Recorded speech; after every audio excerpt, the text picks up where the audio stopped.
Good afternoon from the Water Utilization Learning Center. My name is Brian Olson and I'm out here with Carl Coburn, our weed management TDR. Hello, Carl. Hi.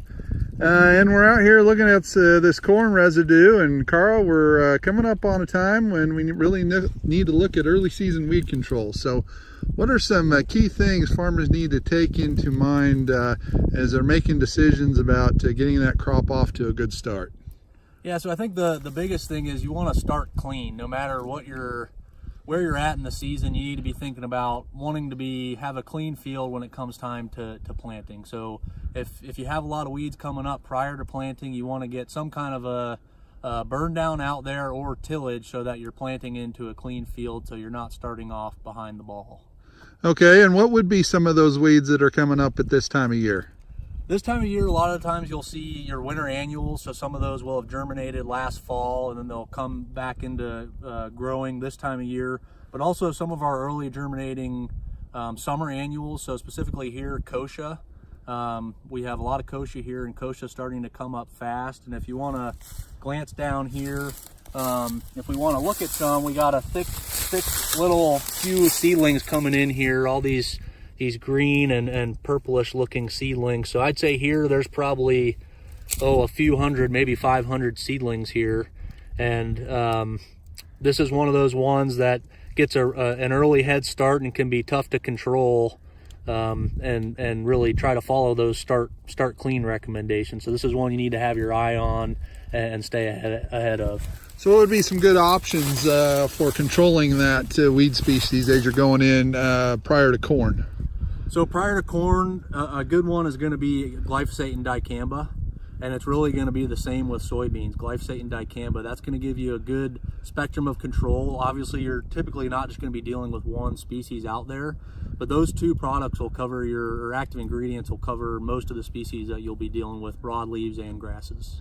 Okay, so you start off with a burn down of glyphosate and dicamba, and then what would be something that you would be coming in on corn as a pre-herbicide or right around planting?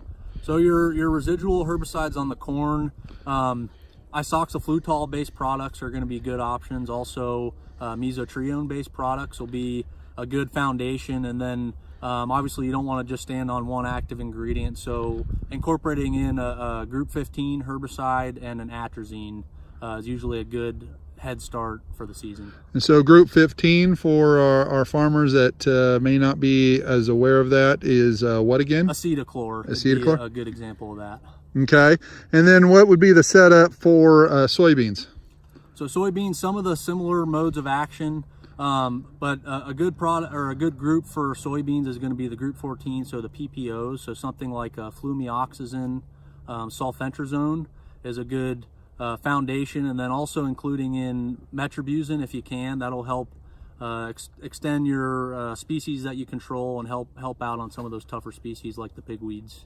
So when we're looking at layering residuals, it's always good to have multiple modes of action in controlling some of these problematic weeds such as kochia and Palmer amaranth. What would be your recommendation to farmers on how many modes of action they should have working on a particular species? So my recommendation would be try to focus on at least 2 effective modes of action per species per application timing. So if you're thinking about Palmer amaranth or water hemp that has emerged, we want to get 2 effective active ingredients on that emerged Palmer amaranth or water hemp. So same thing with any of the other species that you're dealing with, whether it's corn or soybeans. Really using 2 that are effective at the time is going to help us stay ahead of resistance and let us get a good one-shot takedown of those weeds, and not have to, and if you're using the layered residual concept, not have to think about coming in a second time when you're pushing the limits. So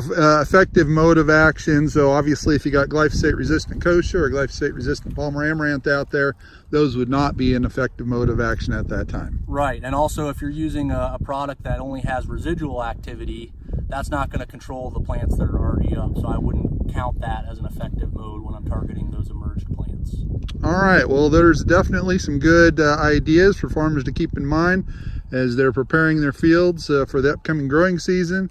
But again, we want to make sure we got some good weed control out there, because as we're all aware, These weeds are competing for nutrients and water, and if we get a high population like what was showing down below there, with a couple hundred per square foot of kochia or something like Palmer amaranth, they're really going to set that crop back. So with that, we'll sign off from the Learning Center, and we appreciate your time. Thank you. This video was produced by the Bayer Crop Science Water Utilization Learning Center near Gothenburg, Nebraska.